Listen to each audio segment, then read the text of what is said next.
Real estate commissions. Who pays the realtor? What do you need to know about commissions? That's what I want to talk about in this video.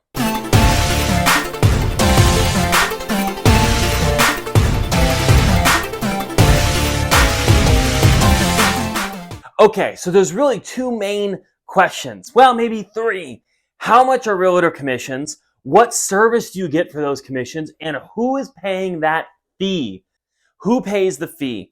Where I'm shooting this video in Northern California, it is common that the seller pays realtor commissions. Everywhere I've done a deal in California, that has been the norm. So for the purpose of this video, that's my answer. The seller pays real estate commissions. So you as a buyer, that means that you get the services of a realtor without you personally paying them. Now, we're not allowed to call our services free because we are being paid, and you can make an argument that perhaps if you didn't have a realtor, then you could go straight and maybe get a benefit. I honestly have not seen that happen myself.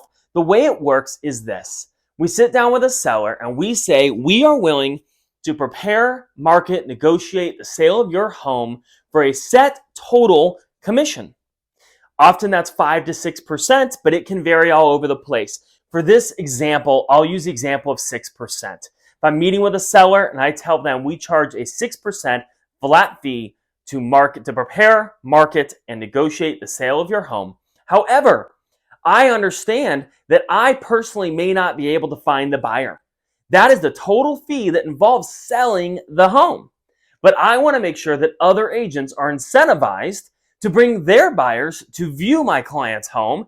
And so, of course, I'm willing to share my commission with another agent should they help me do my job, which is to find a buyer for the home.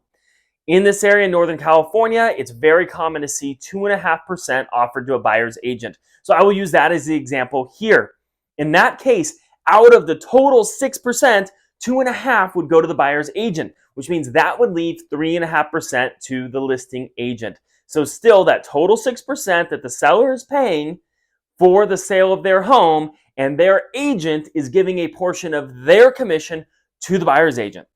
What that means is should a buyer come without an agent, that does not mean that that buyer is entitled to a 2.5% reduction in the price. And it also does not mean that the seller is entitled to a 2.5% reduction in the commission, because they were agreeing to pay that full commission, in this example 6%, for their property to be prepared, marketed, and a sale negotiated, whether there is more agents involved or not. So you need to remember that. You're paying a total fee to get the job done.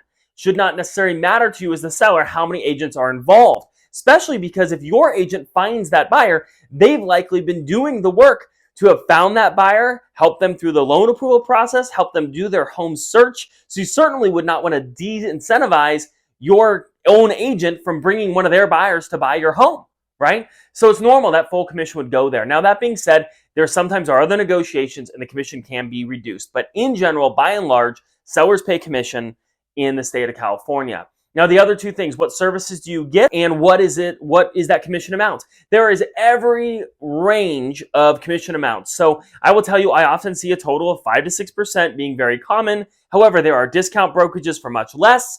In the case of maybe more unique properties that are going to require extra marketing efforts, it may be quite a bit more. It can go the full gamut in terms of what the total commission amount is. So there's two of your answers. The other one, what services do you get?